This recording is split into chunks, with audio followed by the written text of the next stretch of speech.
नमस्कार, स्वागत है आपका प्रॉपर्टी प्लस के स्पेशल प्रोग्राम में। मैं हूं दीपक यादव। प्रॉपर्टी प्लस के स्पेशल एपिसोड में हम बात करते हैं कुछ खास प्रॉपर्टीज की। आज इस शो में हम एक या दो नहीं, 4 टॉप रियल्टी प्लेयर्स से बात करेंगे, जानेंगे उनके अपकमिंग प्रोजेक्ट्स, करंट स्ट्रेटजी और फ्यूचर एक्सपेंशन के बारे में।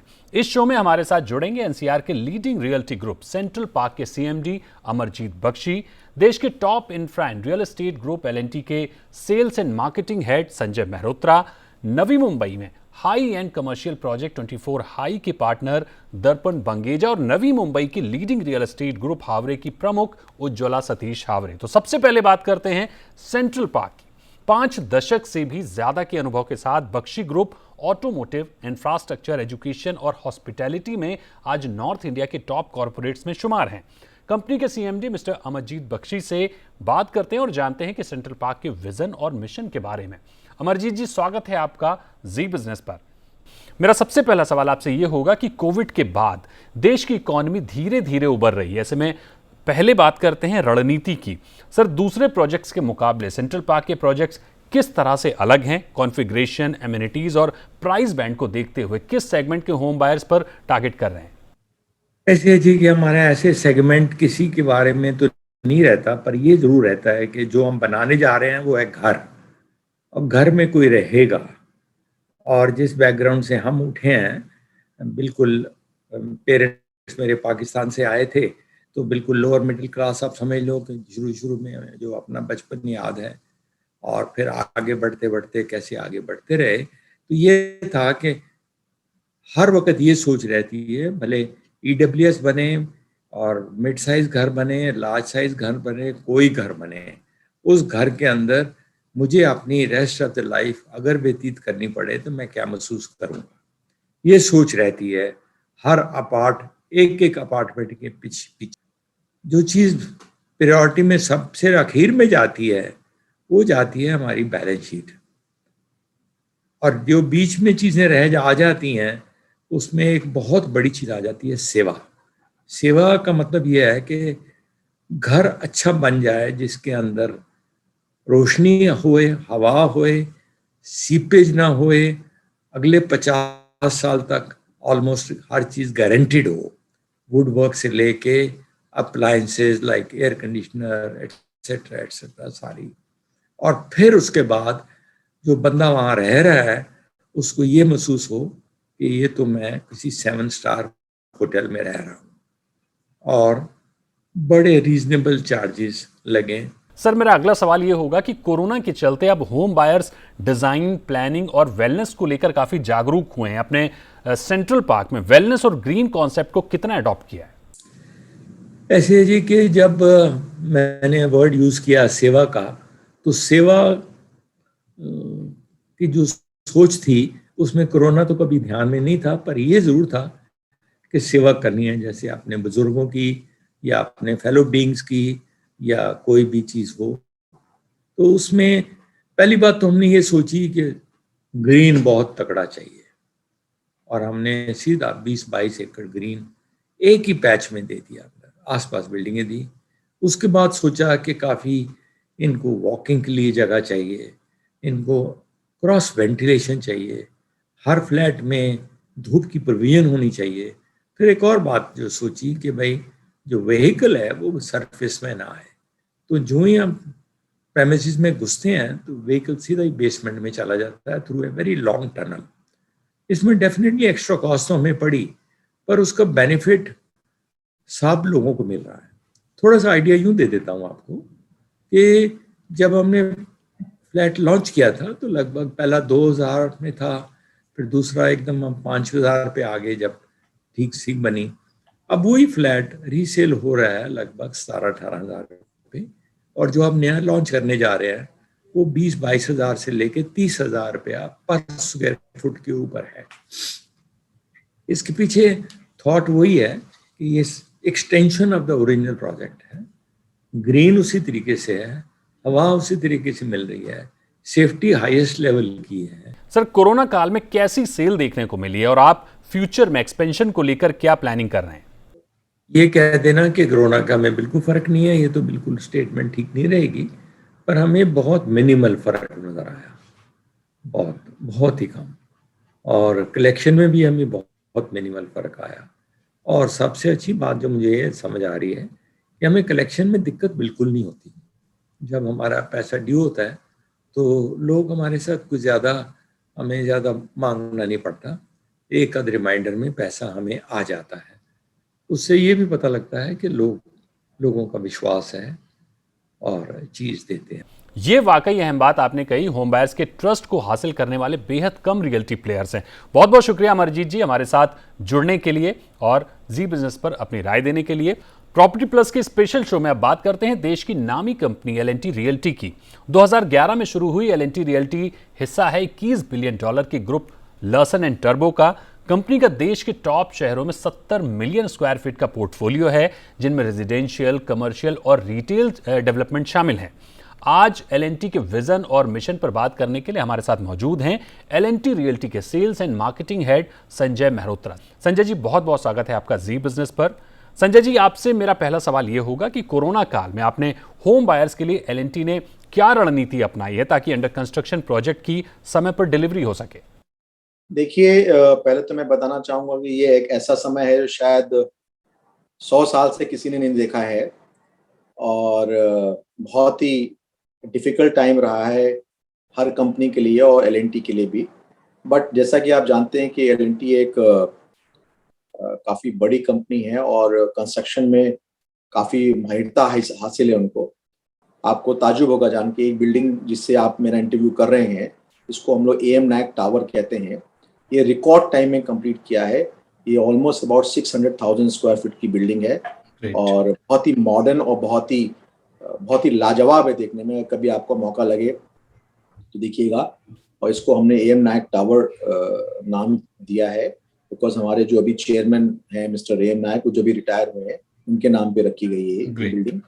And it is a worth a while place to सी।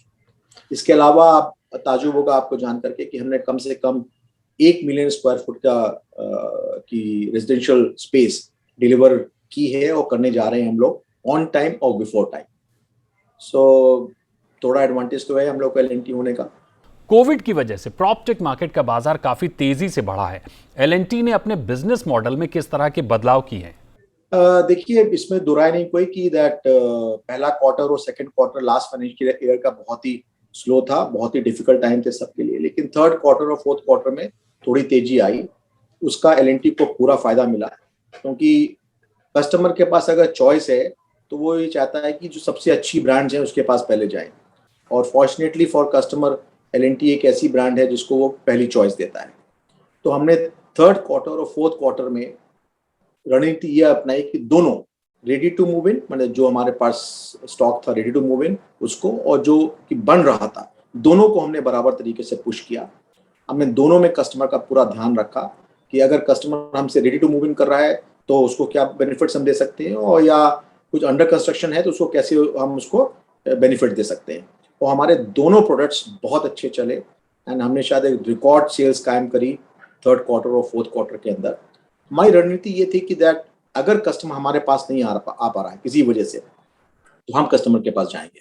हम इसको एक्सप्लेन करेंगे कि भाई ये प्रोडक्ट क्या है, इस प्रोडक्ट की क्या खूबियां हैं, इस प्रोडक्ट की क्या यूएसपीज है। हमने डिजिटल प्लेटफॉर्म को बहुत एक्सटेंसिवली यूज किया है और कुछ टेक्नोलॉजीज हमने ऐसी भी यूज करी हैं जिसमें कस्टमर को पूरा का पूरा ज्ञान मिलता है कि क्या किस तरीके का प्रोडक्ट है और ये प्रोडक्ट उसके लायक है कि नहीं है।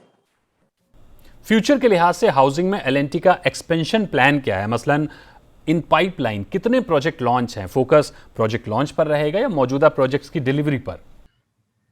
देखिए, दोनों चीज़ें बहुत इंपॉर्टेंट हैं कि जो हम लोग अभी अंडर कंस्ट्रक्शन हमारे प्रोजेक्ट्स हैं वो भी चलते रहें और समय पे डिलीवर हों। बिकॉज एल&टी एक ऐसी कंपनी है जिससे कस्टमर को बहुत उम्मीदें रहती हैं और कुछ ज़्यादा ही उम्मीदें रहती हैं। वही एक्सपेक्ट करता है कि उसने एल&टी में घर लिया है तो हर तरीके से उसकी हर चीज़ का ध्यान रखा जाएगा, स्पेशली डिलीवरी का और क्वालिटी के साथ। तो हमारा पहला जो रिस्पॉन्सिबिलिटी है वो ये है कि जितने भी हमने घर बेचे हैं अंडर कंस्ट्रक्शन उनको टाइम पे या टाइम के पहले डिलीवर करें। तो हमारी पूरा तजुर्बा, पूरी हमारी जोर उसके ऊपर रहेगा, डिलीवरी ऑन टाइम हो। उसके अलावा ऑब्वियसली जैसा आपको मैं बताना चाहूँगा, एल&टी एक बहुत ही बड़ी कंपनी है जिसमें करीब 2.25 लाख आदमी काम करता है। ये 100 साल पुरानी कंपनी है, बट ये जो डिवीजन है जिसका मैं सेल्स एंड मार्केटिंग हेड हूँ, L&T रियल्टी, ये सिर्फ 10 साल पुरानी है। तो हम लोग बिजनेस को सीख रहे थे, अब बिजनेस को सीख लिया है कुछ हद तक, और हम अब एक्सपेंशन मोड में हैं। और कंपनी का ये प्रस्ताव है, अब कंपनी चाहती ये है कि हम अगर सबसे बड़े ना हो तो कम से कम पहले 3 में नंबर में नाम आना चाहिए। इसके लिए हमको प्रोजेक्ट्स को लॉन्च करना बहुत ही ज़्यादा जरूरी है। तो हमने ये स्ट्रैटेजी बनाई है कि हम हर क्वार्टर में, आने वाले क्वार्टर में कम से कम 2 प्रोजेक्ट लॉन्च करेंगे और साल में 8 से 10 प्रोजेक्ट लॉन्च करेंगे। बिल्कुल संजय जी, L&T ने एडवांस टेक्नोलॉजी पर फोकस किया है, ऑन टाइम डिलीवरी पर जोर रहेगा। देश के टॉप 3 प्लेयर्स में आने के लिए स्ट्रेटेजी पर आप काम कर रहे हैं। मुंबई और प्रीमियम सेगमेंट पर फोकस बना रहेगा, ये काफी साफगोई से आपने बताया। इसी के साथ प्रॉपर्टी प्लस स्पेशल में वक्त है एक छोटे से ब्रेक का। ब्रेक के बाद बात करेंगे 2 खास रियल्टी प्लेयर्स की। बने रहिए जी बिजनेस पर।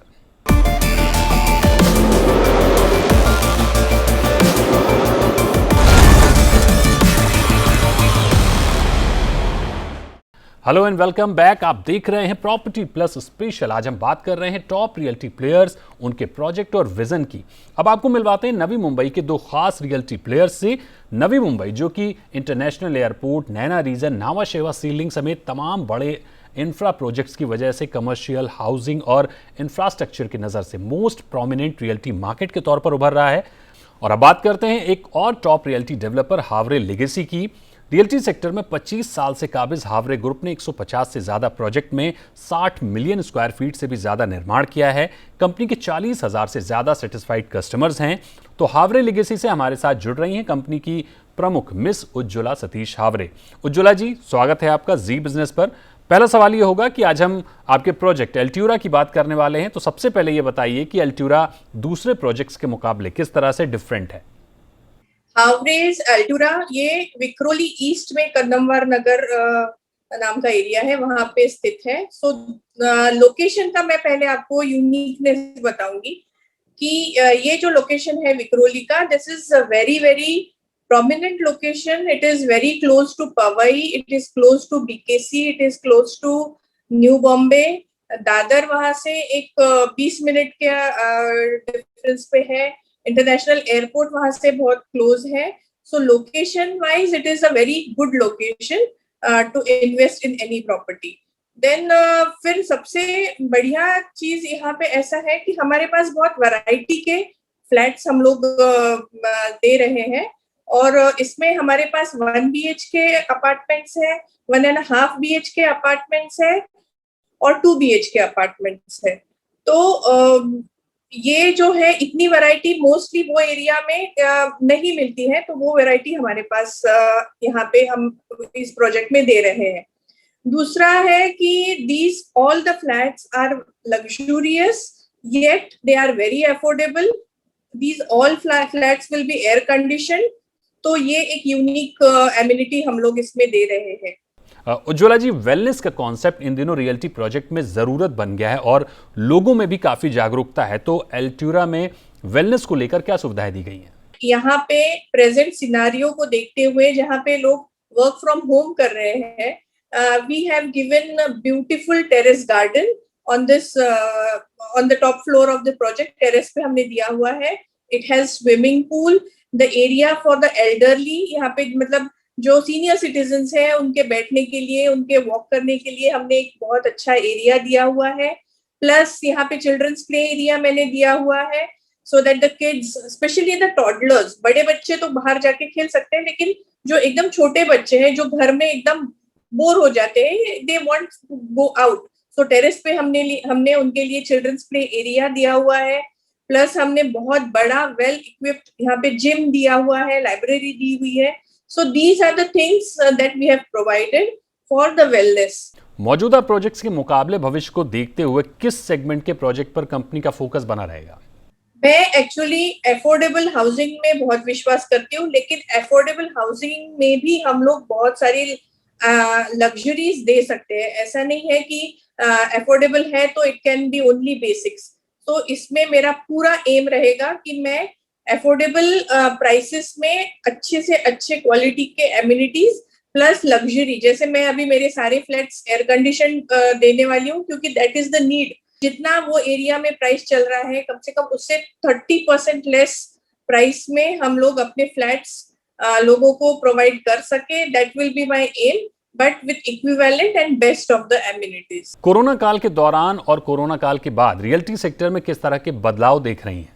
मैं आपको बताना चाहूंगी दीपक जी कि कोरोना काल में भी हाउसिंग जो बिजनेस है वो उसको डिमांड उल्टा बढ़ा है, क्योंकि क्या है कि people are working from home, there is lot of instability, तो people want to be stable.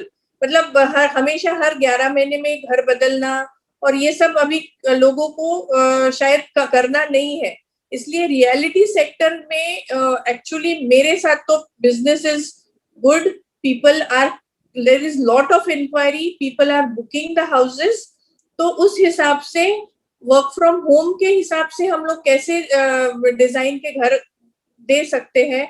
छोटे फ्लैट्स का भी रिक्वायरमेंट है, लेकिन 1.5 BHK का भी बहुत अच्छा रिक्वायरमेंट है।